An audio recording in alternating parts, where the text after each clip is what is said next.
Hello, good morning.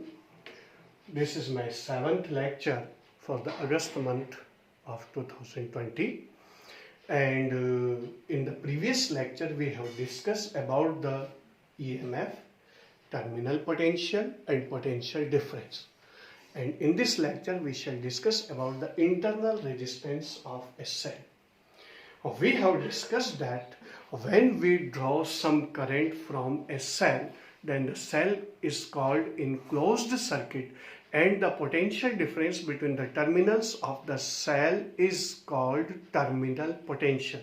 And when current is not drawn from the cell, then the cell is called in open circuit and the potential difference between the terminals of a cell is called EMF, electromotive force.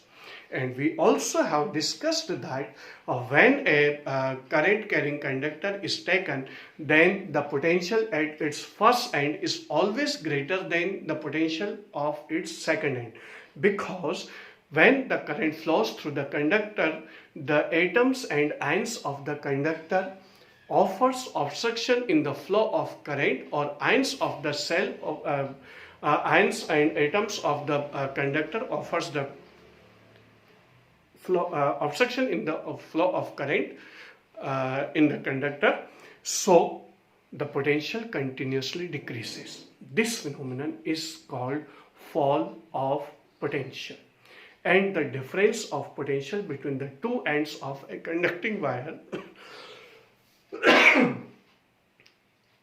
is called potential difference of the conducting wire.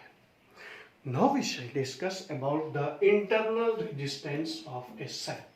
Internal resistance का मतलब क्या होता है? अंदर का resistance. अंदर का resistance, cell के अंदर का रेजिस्टेंस. सेल के अंदर क्या होता है? इलेक्ट्रोलाइट होते हैं.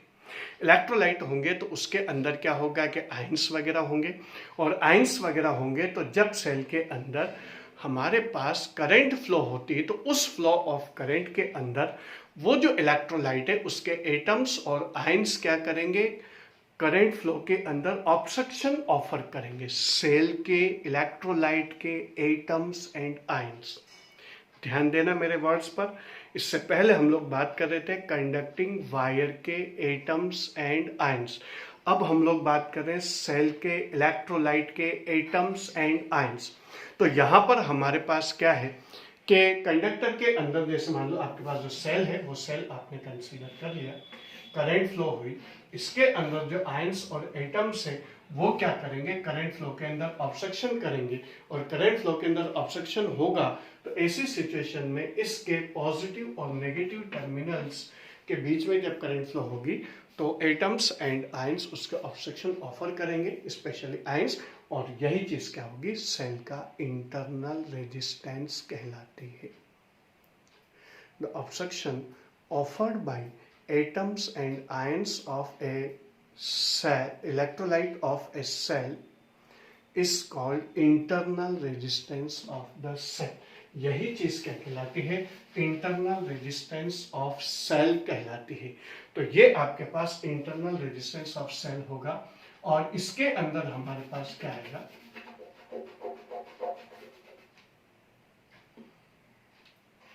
Obstruction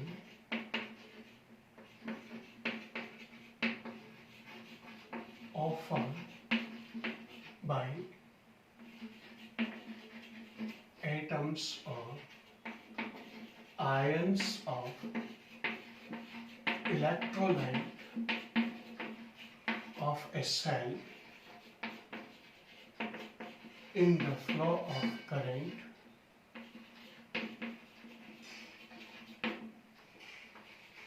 is called internal resistance of the cell. यही चीज क्या कहलाती है? Internal resistance of the cell कहलाती है. यहां पर एक चीज हमारे पास है, मान लो हमने क्या ले लिया? एक सेल या बैटरी ले ली, की लगा दी, इधर हमने करंट मेजर करने के लिए एमीटर लगा दिया, एक्सटर्नल कंडक्टिंग वायर लगा दिया जिसका रेजिस्टेंस हम लोग कंसीडर कर लेते हैं R, और और यहाँ पर आपके पास वोल्टमीटर लगा देते हैं हम लोग, ताकि हम लोग टर्मिनल पोटेंशियल और ईएमएफ दोनों मेजर कर सकें। यहाँ पर इंटरनल रेजिस्टेंस ऑफ सेल इस तरह से डिनोट किया जाता है, एक छोटा सा रेजिस्टेंस का सिंबल बना करके उसके ऊपर क्या लिख देते हैं, स्मॉल आर लिख देते हैं। या कई बार इस तरह से भी कर दिया जाता है कि सेल के साथ ही हम लोग एक छोटा सा लगा करके और यहाँ पर स्मॉल आर लिख देते हैं और इससे क्या करते हैं हम लोग, डॉटेड जो स्क्वायर है या रेक्टेंगल है उसके अंदर हम लोग इसे बंद कर देते हैं। तो ये इंटरनल रेजिस्टेंस को शो करने के हमारे पास दो मेथड है किसी भी सेल के, सेल हो या बैटरी हो।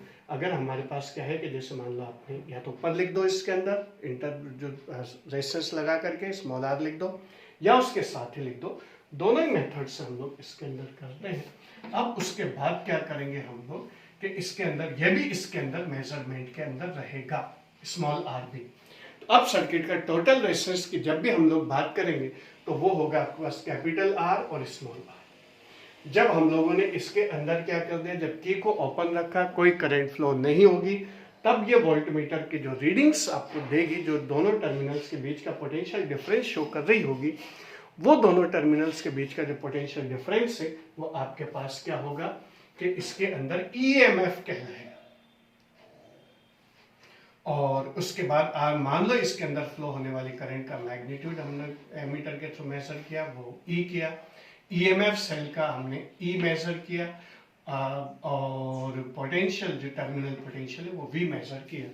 तो हमारे पास इसके अंदर क्या होगा कि इसके दोनों एंड्स का पोटेंशियल डिफरेंस और इस सेल का टर्मिनल पोटेंशियल, ये दोनों क्या होंगे, इक्वल रहेंगे। फिर ध्यान से सुनो, ये आपके पास एक्सटर्नल रजिस्टर है, इसके एंड्स का पोटेंशियल डिफरेंस और इस सेल का टर्मिनल पोटेंशियल, ये दोनों क्या होंगे, इक्वल होंगे। हमारे पास यहाँ पर अगर मान लो हम लोग ई से डिनोट करें तो ई इज इक्वल टू आपके पास आ जाएगा current I into external resistance plus internal resistance आपके पास आ जाएगा। ई इज इक्वल टू आपके पास आ जाएगा I R plus I are.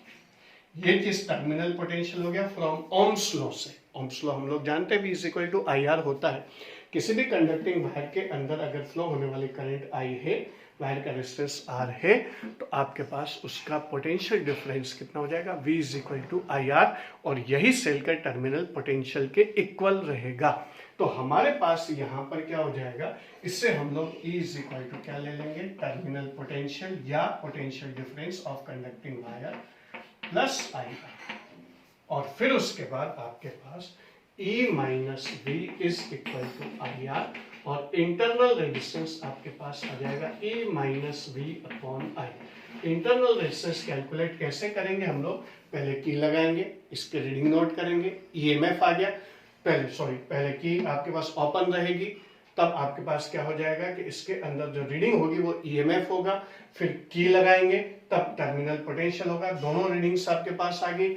Ammeter के थ्रू हम लोगों ने करंट मेजर कर लिया, तो हम लोग सेल का इंटरनल रेजिस्टेंस कैलकुलेट कर लेते हैं। अगर हमारे पास एमीटर अवेलेबल नहीं है और इसका रेजिस्टेंस हमारे पास है, तो हम लोग अच्छी तरह से जानते हैं आई इज इक्वल टू कितना होता है, वी अपॉन आर।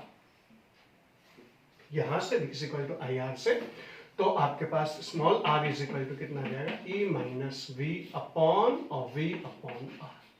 यानी आपके पास सेकंड फॉर्मूला आ गया E minus V upon V into R. ये आपके पास सेकंड फॉर्मूला आ गया। अगर आपके पास करंट मेजर की है आपने एमीटर से, तब आप लोग इस फॉर्मूले से इंटरनल रेजिस्टेंस कैलकुलेट कर सकते हैं। और अगर आपने क्या किया है कि वी और आर की वैल्यू आपके पास है, तो आप लोग क्या कर सकते हैं, इस फॉर्मूले की हेल्प से internal resistance of the cell calculate कर सकते हैं। सर्किट कनेक्ट करेंगे, सर्किट कनेक्ट करने के बाद की ओपन रखेंगे, जिसकी रीडिंग आएगी वो ईएमएफ होगी, फिर की लगाएंगे और की लगाते इसकी जो रीडिंग आएगी वोल्टमीटर की वो टर्मिनल पोटेंशियल, जो इसके पोटेंशियल डिफरेंस के इक्वल होगा। और फिर उसके बाद अगर आपके पास रेजिस्टेंस की वैल्यू आपके पास है, तो आप लोग इंटरनल रेजिस्टेंस कैलकुलेट कर सकते हैं दोनों मेथड से। तो ये हो गया आपके पास इंटरनल रेजिस्टेंस के फॉर्मूले। इंटरनल रेजिस्टेंस क्या होता है मैंने बता दिया, इलेक्ट्रोलाइट के एटम्स और आयंस जो करंट फ्लो के अंदर ऑब्स्ट्रक्शन करेंगे सेल के अंदर, वही चीज इंटरनल रेजिस्टेंस, फॉर्मूला आपके पास इसके अंदर आ गया। अब दूसरी चीज आती है आपके पास dependence of internal resistance. Internal resistance कौन कौन से फैक्टर्स पर डिपेंड करता है? तो बेसिकली इंटरनल रेजिस्टेंस 3 फैक्टर पर डिपेंड करता है। पहला फैक्टर आता है आपके पास फैक्टर्स अफेक्टिंग इंटरनल रेजिस्टेंस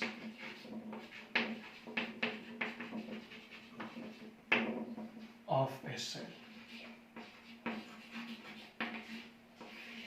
पहला फैक्टर आएगा आपके पास कंसंट्रेशन ऑफ आयंस।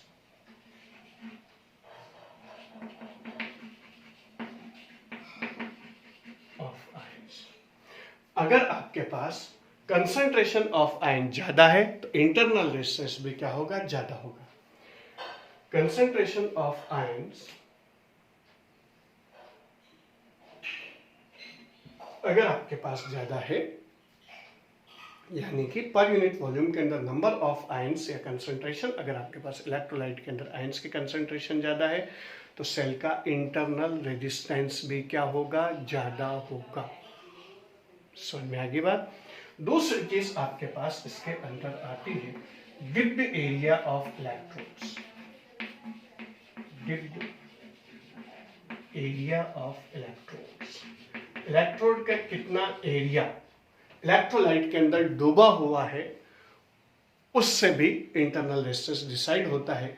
अगर एरिया ज्यादा होगा तो इंटरनल रेजिस्टेंस क्या होगा? इसके अंदर कम होगा। ज्यादा एरिया अगर डिप्ड होगा तो इंटरनल रेजिस्टेंस सेल का क्या होगा? कम होगा। क्यों? क्योंकि डिप्ड एरिया ज्यादा होने की वजह से क्या होता है? इंटरनल रेजिस्टेंस क्या होता है? डिक्रीज होता है, क्योंकि ज्यादा आयंस वो प्रोड्यूस करेंगे डिप्ड एरिया ऑफ इलेक्ट्रोड्स, इसकी वजह से करंट का मैग्नीट्यूड ज्यादा रहेगा, तो इंटरनल रेजिस्टेंस क्या होगा? कम होगा। कंसंट्रेशन ज्यादा, इंटरनल रेजिस्टेंस ज्यादा, डिप्ड एरिया ज्यादा, इंटरनल रेजिस्टेंस कम। और तीसरा फैक्टर आता है आपके पास separation of electrodes. Separation of electrodes. अगर सेपरेशन ज्यादा होगा तो इंटरनल रेजिस्टेंस ज्यादा होगा। क्यों? क्योंकि आपके पास क्या होगा कि जैसे मान लो आपके पास कोई भी इलेक्ट्रोलाइट है, सेल है,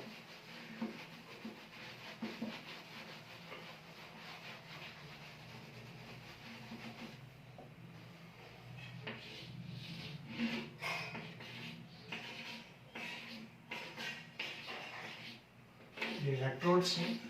अगर आपके पास कंसंट्रेशन ज्यादा तो इंटरनल रेजिस्टेंस ज्यादा, क्योंकि कंसंट्रेशन ज्यादा होगी तो करंट फ्लो के अंदर क्या होगा? कॉलिजन्स जो होगी वो कॉलिजन्स क्या होगी? आयंस के साथ ज्यादा होगी, इंटरनल रेजिस्टेंस भी क्या होगी? ज्यादा होगी। डिप्ड एरिया ज्यादा होगा तो ज्यादा आयंस, ज्यादा जो करंट है या इलेक्ट्रॉन्स है वो इसके अंदर प्रोड्यूस होंगे, तो करंट का मैग्नीट्यूड ज्यादा होगा तो इंटरनल रेजिस्टेंस क्या होगा? कम होगा। और अगर सेपरेशन ज्यादा होगा तो इलेक्ट्रॉन्स को क्या करना पड़ेगा? ज्यादा डिस्टेंस ट्रैवल करनी पड़ेगी, और ज्यादा डिस्टेंस ट्रैवल करनी पड़ेगी तो उसके आयंस से कॉलिजन्स के चांसेस क्या होंगे? ज्यादा होंगे। तो इंटरनल रेजिस्टेंस भी इस केस के अंदर क्या होगा? ज्यादा होगा। तो कंसंट्रेशन ऑफ आयन ज्यादा, इंटरनल रेजिस्टेंस ज्यादा। अगर आपके पास डिप्ड एरिया ऑफ इलेक्ट्रोड्स अगर मान लो ज्यादा तो इंटरनल रेजिस्टेंस कम, और अगर मान लो सेपरेशन ऑफ इलेक्ट्रोड ज्यादा तो इंटरनल रेजिस्टेंस क्या होगा? ज्यादा होगा। ये 3 फैक्टर्स हैं जिन फैक्टर के बेसिस पर internal resistance of a cell क्या होता है? अफेक्टेड होता है।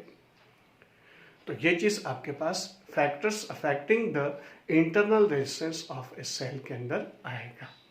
तो ये हुआ आपके पास इंटरनल रेजिस्टेंस, उसकी डिपेंडेंस, कंसंट्रेशन ज्यादा, इंटरनल रेजिस्टेंस ज्यादा। आपके पास यहाँ पर अगर मैं कंसंट्रेशन को n से डिनोट करूं, n is directly proportional to r। Dipped area of electrodes अगर आपके पास ज्यादा होगा तो ये इंटरनल रेजिस्टेंस क्या होगा? कम होगा। और अगर सेपरेशन ऑफ इलेक्ट्रोड्स में इसे d से डिनोट करूं तो it is directly proportional to r होगा। इस बेसिस पर हम लोगों के पास कंसंट्रेशन ऑफ आयंस और dipped area and separation of electrode के बेसिस पर वैल्यू कैलकुलेट करते हैं। तो ये हो गया आपके पास factors affecting the internal resistance of a cell. Next चीज आपके पास आती है कि किसी भी सेल के अंदर उसकी जो मैग्नीट्यूड ऑफ करंट और उसका जो टर्मिनल पोटेंशियल है उनके बीच में कर्व प्लॉट करना। जैसे जैसे हम लोग करंट के वैल्यू को इंक्रीज करते जाएंगे, यानी ड्रॉन मैग्नीट्यूड ऑफ करंट को इंक्रीज करेंगे, उसके इंटरनल जो टर्मिनल पोटेंशियल है उसकी वैल्यू क्या होती जाएगी, डिक्रीज होती चली जाती है। तो अगर कर्व प्लॉट करें हम लोग तो कर्व आपके पास इस शेप का आएगा। इधर आपके पास V आ गया, इधर आपके पास I आ गया, and the shape of the curve will be this.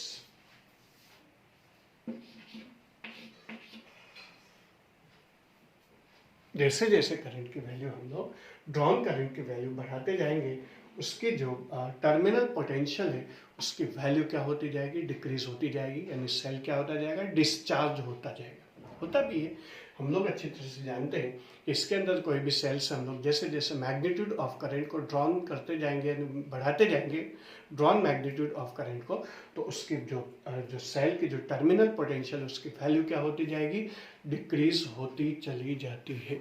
तो ये चीज आपके पास इसके अंदर है। अब इस कर्व की हेल्प से ईएमएफ और इंटरनल रेजिस्टेंस कैसे कैलकुलेट करना है। तो अगर मान लो हमारे पास इसके अंदर क्या आ जाएगा कि I इज इक्वल टू 0 पर आपके पास, यानी सेल से ड्रॉन करंट की वैल्यू आपके पास क्या हो जाएगी, 0 हो, यानी सेल से कोई करंट ड्रॉ नहीं की जा रही हो, then in that case V is equal to कितना हो जाएगा, E हो जाएगा। जब सेल से कोई करंट ड्रॉ नहीं की जा रही हो, यानी I इज इक्वल टू 0 पर टर्मिनल पोटेंशियल किसके इक्वल होगा, ईएमएफ के इक्वल होगा। ये रहा आपके पास करंट वाली एक्सिस। जैसे जैसे हम लोग करंट की वैल्यू को डिक्रीज करते जाएंगे, आपके पास करंट की वैल्यू 0 होगी, और करंट की वैल्यू 0 हो गई तो ऐसी सिचुएशन में यहाँ पर आपके पास क्या हो जाएगा कि I इज इक्वल टू 0 है, यहाँ पर इस जगह पर I इज इक्वल टू 0, तो V is equal to E, ये EMF होगा आपके पास। यानी कर्व आपके पास, ये जो कर्व है, ये कर्व पोटेंशियल एक्सिस को जहां पर टच कर रहा है वही आपके पास क्या होगा, EMF की वैल्यू रहेगी। अब दूसरी चीज की वैल्यू कैलकुलेट करते हैं हम लोग, और R इज इक्वल टू आपके पास दो कोई भी पॉइंट हम लोग कंसीडर कर लेते हैं, और ये दोनों पॉइंट से हम लोग स्लॉप फाइंड करेंगे। स्लॉप आपके लिए कोई नई चीज नहीं है, 11th क्लास के अंदर हम लोग स्लॉप के बारे में डिस्कस कर चुके हैं। स्लॉप का मतलब होता है ये वाला एंगल, तो आपके पास ये वाला एंगल क्या हो जाएगा, ये वाला एंगल हो जाएगा। इसमें कोई से भी दो पॉइंट कंसीडर करके एक ट्राइंगल फॉर्म करेंगे। ट्राइंगल फॉर्म करेंगे तो ये वाली वैल्यू आएगी आपके पास DI, और ये वाली वैल्यू आएगी आपके पास DV, और VI कर्व का जो स्लॉप है वो स्लॉप ही आपको क्या देता है, रेजिस्टेंस देता है। ये आपके पास सेल का आपके पास जो चेंज इन पोटेंशियल और चेंज इन करंट को शो कर रहा है, तो आपके पास R इज इक्वल टू आ जाएगा DV अपॉन DI, यानी स्लॉप ऑफ VI का, स्लॉप ऑफ VI का, या IV का,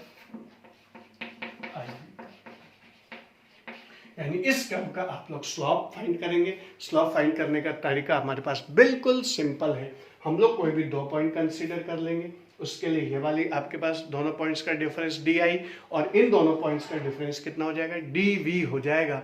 और इस तरह से DV और DI की वैल्यू हम लोग आसानी से क्या कर लेंगे, कैलकुलेट कर लेते हैं। तो ये चीज आपके पास R is equal to DV upon DI, slope of IV curve से हम लोग इंटरनल रेजिस्टेंस ऑफ सेल का, ये 3 मार्क का क्वेश्चन आता है बेटा, और इसके अंदर 3 चीजें पूछी जाती। पहली चीज, plot VI curve for a cell, means जैसे जैसे हम लोगों के पास करंट ड्रॉ करते जाएंगे उसके टर्मिनल पोटेंशियल में क्या वेरिएशन आएगा, इसका कर्व का शेप मैंने बता दिया। दूसरी चीज, how can you determine EMF of the cell from the curve, तो I इज इक्वल टू 0, जहां पर ये कर्व आपके पास पोटेंशियल एक्सिस को टच कर रहा है या क्रॉस कर रहा है, वहीं पर आपके पास करंट की वैल्यू 0 होगी, तो टर्मिनल पोटेंशियल किसके इक्वल हो जाएगा, EMF के इक्वल हो जाएगा। यानी यहाँ पर आपके पास EMF की वैल्यू ऑब्टेन होगी, और फिर उसके बाद आपके पास internal resistance of cell calculate करने के लिए DV upon DI, slope of IV curve, दो पॉइंट कंसीडर करके, और दोनों पॉइंट की हेल्प से हम लोग क्या करेंगे, डी आई और डी वी की वैल्यू कैलकुलेट करके उनका रेशियो कैलकुलेट करेंगे, then we shall get the internal resistance.